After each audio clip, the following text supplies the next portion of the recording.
All right, guys. So pretty much we are going to talk about John, Yes. obviously. Or no, we're going to talk about the Appalachian Trail and some of the goals that John has and what he's expected or when he's expected to come up to Maine or make it to Maine. Okay, John. So what are you planning to do? How are you planning to make it down there, and how are you planning to pretty much, for food, for shelter, and all that other stuff? Well, so in about a week or so from this undisclosed date, actually what's probably going to happen is my family is going to be nice enough to help drive me down to Amicalola Falls. Okay. And they might do some things around there. We've got some family in the area, that kind of thing. But they're going to drop me off we're going to go to the Amicalola Falls thing for me to get in the registration so I can get that leave no trace sticker thing. Yeah. And I think probably what will happen is that there's a road that actually goes up the Amicalola Falls through parts of the approach trail. Okay. And so I think my family hopefully will drive me up the first maybe 3 miles or so of that 8-mile hike. Right. So that instead of 3,000 feet or 3,000 feet, it's only an extra 1,000 feet for me to have to get up to the trailhead, the Appalachian Trail. Right. And then from there, I'm going to start. That, or if I'm super uber lazy, I could get my parents to drive me to the parking lot that's only a mile away from the trailhead. How many miles do you think you'd be doing per day initially? I don't know. I mean, so my first day, I'm planning on doing maybe a quick 6 miles. Okay. After the 1,000 feet up Amicalola Falls, it's pretty. I mean, it's not, completely flat grade, but it's not that bad. And so I can't remember the name of the shelter, but the shelter after the Springer Mountain shelter is where I'll probably be staying the first night. And then I plan to do 6 miles and 8 miles and maybe another 8 miles and 10 miles, that kind of thing. And eventually just to start kind of building it up and up. But it really is going to depend upon what the distance from the shelters are. Okay. I mentioned to you that Suches, Georgia is probably going to be my first resupply. And that's on mile 20, 22. So in the first 3 or 4 days, I'll probably have to do at least 20 plus the 3 miles on the approach trail would be about 24, 25 miles. So I plan to probably get to do that within 3 days. So by the third day, I'll probably be doing close to 8 to 10 miles that time. But I really want to take it slow because I don't want to pull any injuries in the beginning. Yeah, that's true. From what I understand, that you also have a charity or something that you're working for. Yep. So I have a website on this charity website called Hike For, where people can select charities of their choice, and other people who are friends, family members, or other interested folks can pledge a certain number of dollars or cents per mile. So on my Hike For website, I have selected the National Alliance of Mental Illness. Some of you guys know that I'm a mental health worker, and that's what I'm taking my time off from doing, but I still really love it, and I obviously care a lot about that whole area of health care needs for people. So the National Alliance is an advocacy group, the largest advocacy group in the U.S. for mental health needs and people who suffer from mental illness. So that's what I'm doing it for. You can go on the website. You have to register, but once you register, you can pledge a certain number of cents per mile. And what happens is at the end of my hike, you'll get an email from them to ask you to donate directly to NAMI. So that's what that's about. All right. You feel ready? I don't know. I was telling you that I think that psychologically, I was much more ready right after my trip. Right. Doing this hike actually kind of got me a little ready. I'm kind of glad that we got a chance to do this because it's sort of just kind of reminds me about what I'm doing it for. Yeah. I mean, I think this is a good, primer for you to kind of just get out here and, move your legs, get the blood moving. And, just like you said, it reminds you of why you wanted to do this. It's a lot of beautiful places in this world. And one of the trails, the Appalachian Trail, has exactly just that. It's just a beautiful trail that tons and tons of people attempt to go through. And I'm hoping that, you're not just going to make an attempt, you're going to actually make it through. And I have a good feeling that you will. Thanks. But at the end of the day, I think just like anything else, it's a mental thing, right? Yep. And, physically, do you feel ready?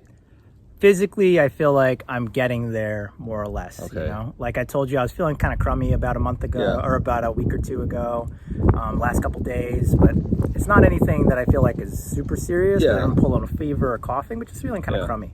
So that I think is slowly going away, thankfully.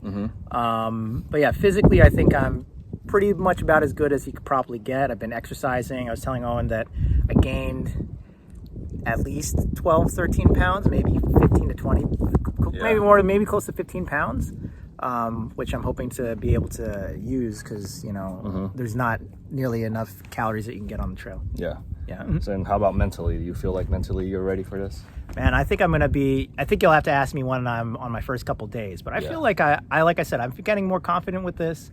And what I'm hoping is, you know, I think that if I'm confident that I could do this after the first month, then I'll probably be able to get it done.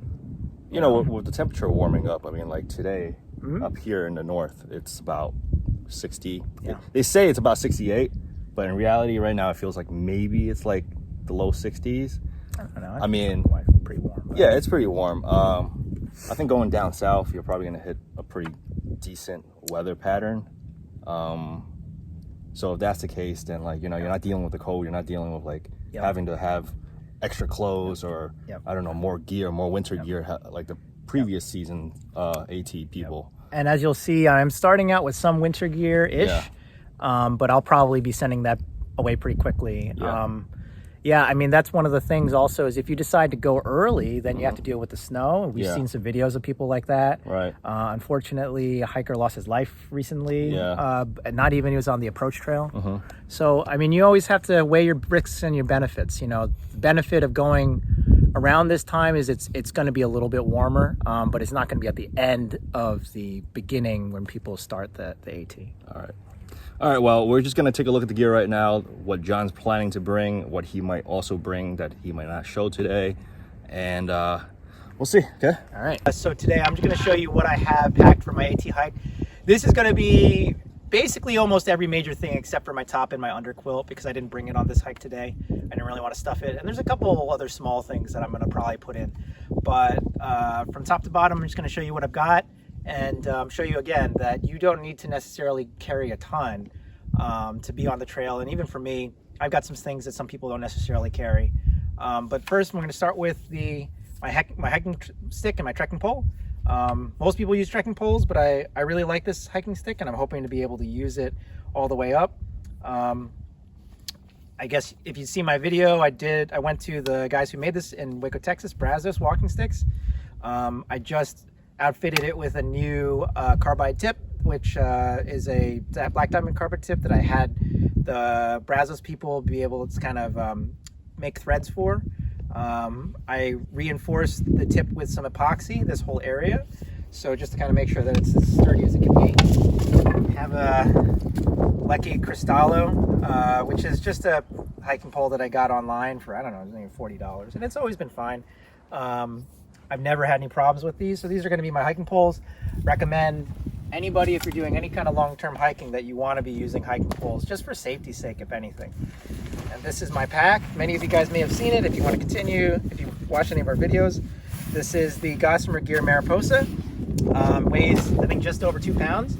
So we're trying to go for more ultralight stuff. And from the outside to the inside, maybe I'll start showing you what I've got.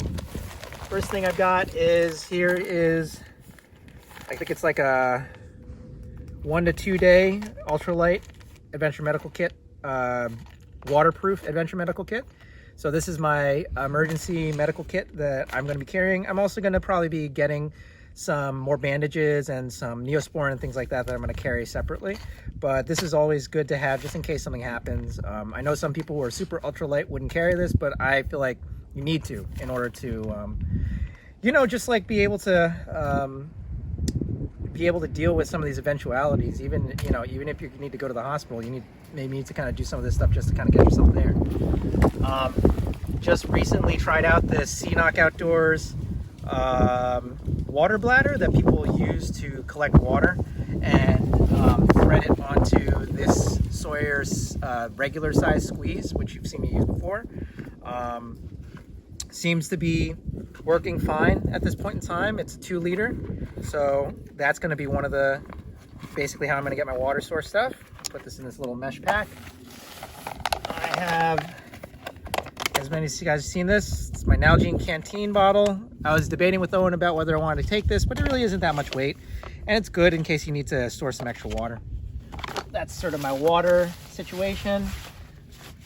Owen was nice enough to lend me his cap, which is pre-distressed here. It's really light. I asked for a cap because at some point in time, I'm probably going to want to have some sun coverage, but also I'm probably going to get a bug net. This is something that I've heard from a couple people will be really nice to get.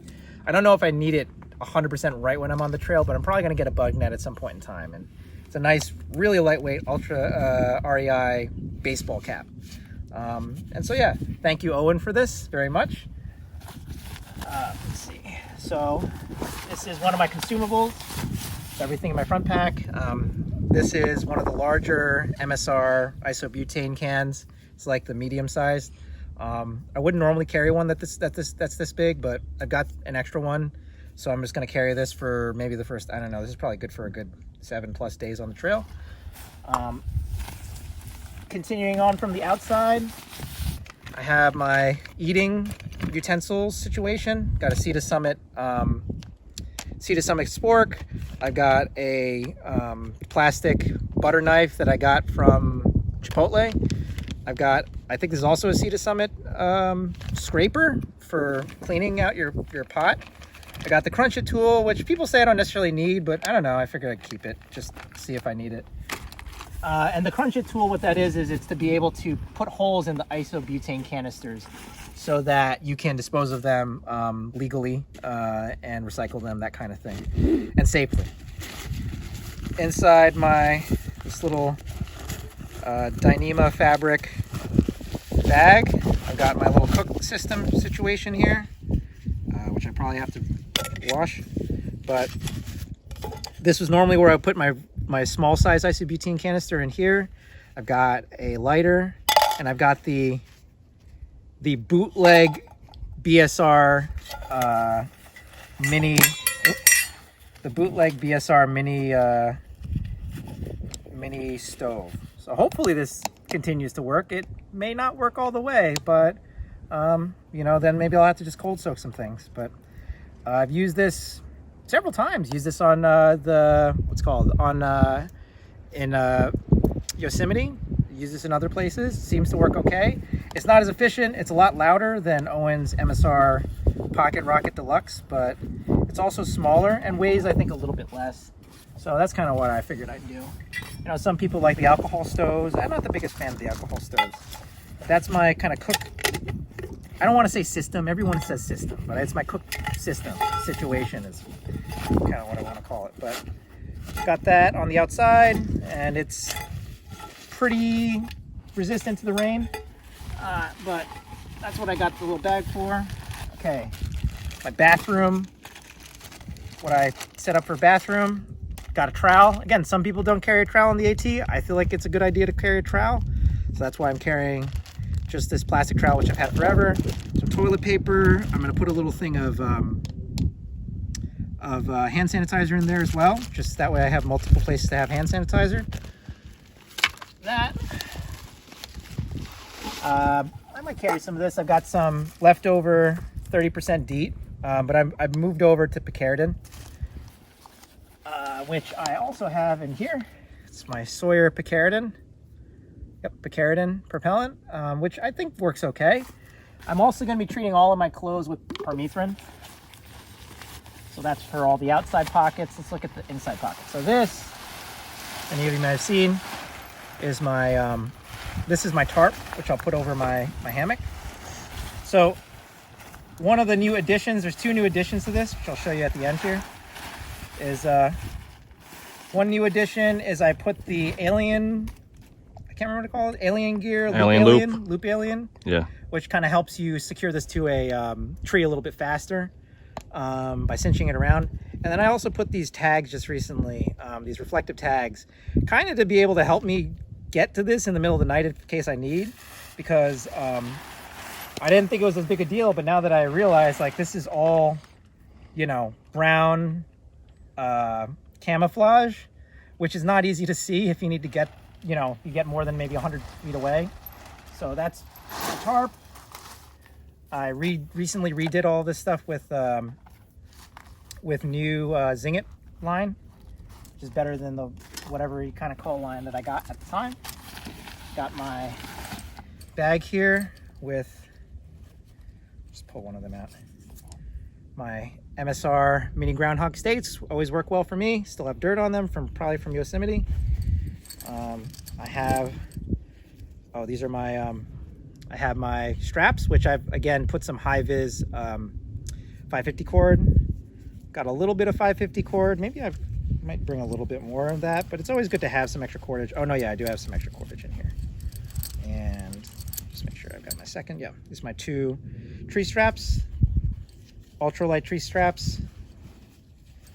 Put that in that little bag. This is also a bag that I'm probably going to use as like a rucksack for throwing my bear bag off. All right, that over there. All right, so now we're gonna go on the inside. You guys have probably seen me wear this before. This is part of my rain gear, staying warm at night, staying warm if it's really cold.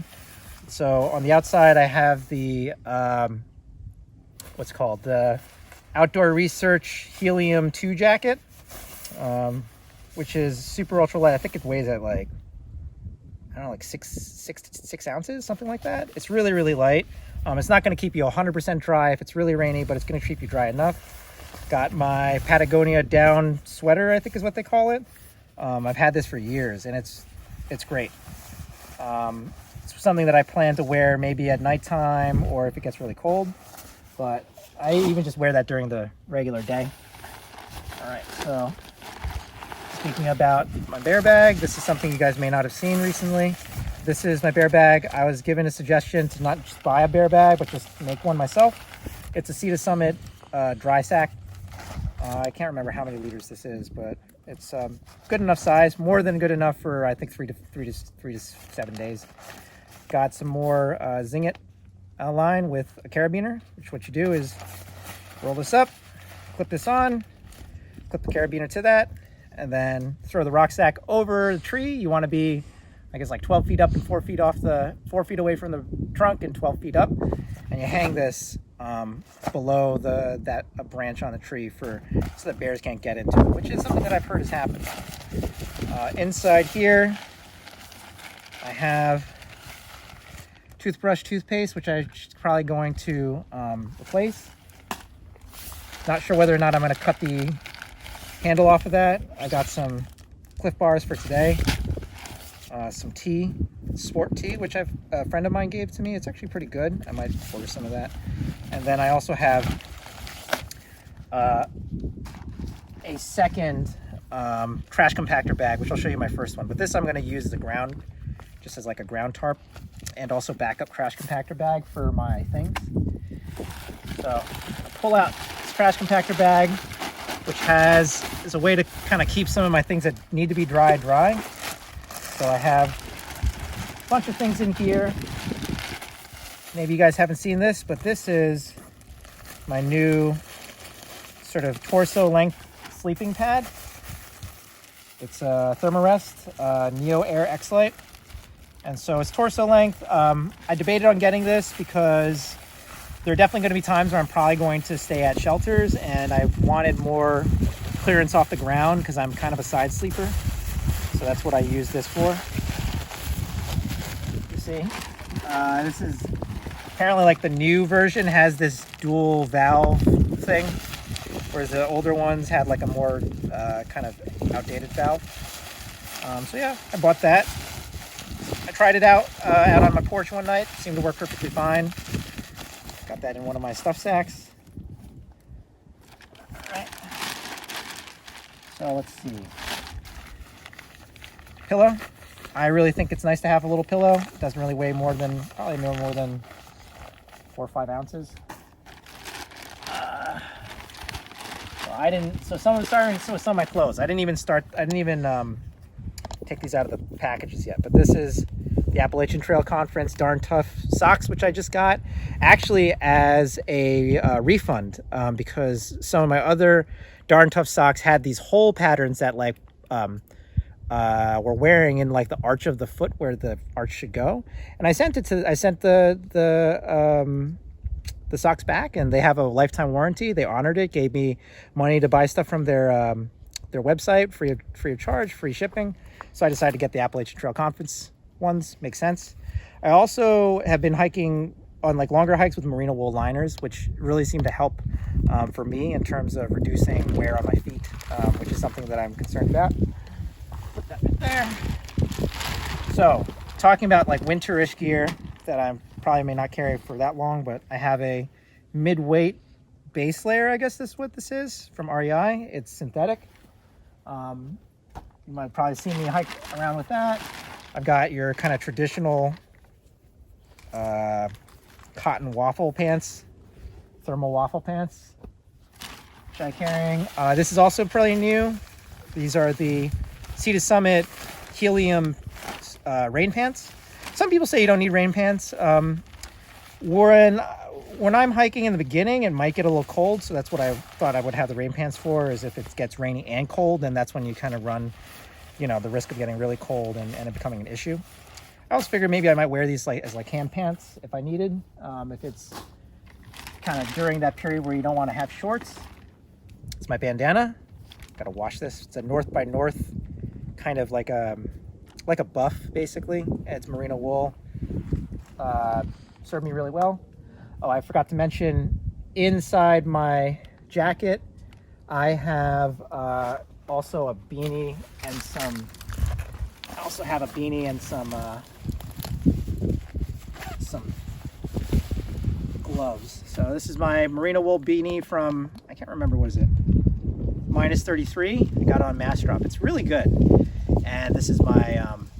These are just trailheads, like running gloves, which I use. So I keep that inside I just keep that inside my jacket in case I need it. And the hotter it gets, the idea is like the warmer and hotter it gets, the more I'm just going to be sending this stuff back. All right. Definitely not least, but let's see. This is my War Bonnet XLC. Served me okay. It's got the whoopee slings on it. I don't really know what else to say other than it serves me fine. If it has any issues, I'll let you guys know. I hope it doesn't. That's my War Bonnet. I've got some other things. Ex Officio underwear, which I've worn. They seem fine. So this is, again, some of my new purchases here. I've got these Z-Packs, like little ditty sack bag things that they say they're water resistant. I imagine they're probably good for the rain. So this, I have a whole bunch of medications, allergy medications, Dramamine in case, just stuff that I would want on the trail. And then I have this much larger bag here where I've got a bunch of other things. So this larger bag I have, so I debated on whether or not I want to get a bigger battery, and I did end up going with the Anchor, whatever, 20,000 milliamp battery that has the power delivery. The reason why I wanted the power delivery, the USB-C power delivery, is just for faster charging. But 20,000 milliamps will probably get me through well more than 5 or 6 days between charges, which is what I thought I might kind of want for myself. I've got a regular fire lightning bolt port wire. I've got two different chargers here. So I've got the charger for the power delivery and just a regular charger for my USB. I've got some wires, things like that. It's a nice little message that Owen sent me. A picture with a message in it. It's of us on Yosemite with one of my favorite dudes, 420 Kyle. And it says here, what Owen says here is, when you are cold and wet and tired, reach deep and in there will you find the strength to overcome any and all. Katadin awaits. And that's Owen's signature, but it looks more like a D than an O. So thank you very much, Owen. I'm definitely going to be using that for some motivation. Let me see if there's anything else in here. Okay, this is my stuff sack this is a stuff sack that I typically use for my top and underquilt. You've seen this before. Cedar Summit stuff sack, really good. Definitely recommend it. And one more thing, which I'm using currently, is a water bladder, which is I got a new water bladder. It's a 2-liter Hydra Pack water bladder, which I'm hanging on the inside of that pack. What else? One other small things. So another small thing. Another small thing that I want to point out is I just have some hand sanitizer in there. This is 2020 right now, and we're still right in the middle of the COVID-19 situation. So hand sanitizer is getting kind of hard to find, but hopefully I'll be able to find enough. I'm going to have a hand sanitizer in here and one in my bathroom bag, just so that I can kind of have good hand sanitizer. Good hygiene on the trail is really important. You know, you're not going to be able to shower, but at least keep your hands well washed. Make sure you kind of, be able to do that after, especially before eating, after touching things that other people touch, or touching people, shaking hands, things like that. So that's all of my hiking gear. I'm not exactly sure 100% how much this weighs. There's this website called Lighter Pack where you can kind of calculate all this stuff. And last time when I did calculate this, came in around 13 pounds and change. With the additions that I have, it's probably closer to 14 plus in terms of base weight. But that's fine with me. I just want to keep it under, I don't know. I probably want to keep it under 15 pounds base weight, which is light. It's not ultra light, but I think it's good enough for me. Like I said, hopefully this will be lightening up as it gets warmer, because I won't have some of this winter stuff that I'll need. But that's my stuff. I don't know that it's really well displayed out here for you, but I hope you guys found it interesting in terms of what a thru hiker might want to bring. Like I said, for me, I feel like this is a good balance between carrying too little and carrying way too much. It's got all the things that you want to have. It doesn't have anything you don't. It's got stuff for medical situations. It's got stuff for, again, the bathroom situation, which some people don't necessarily carry. I'm a hammock camper, so it's got what I think to be one of the best hammocks out there, and spare clothes. And after that, other than that, that's basically it. So thank you guys so much, and hope to see you guys on the trail.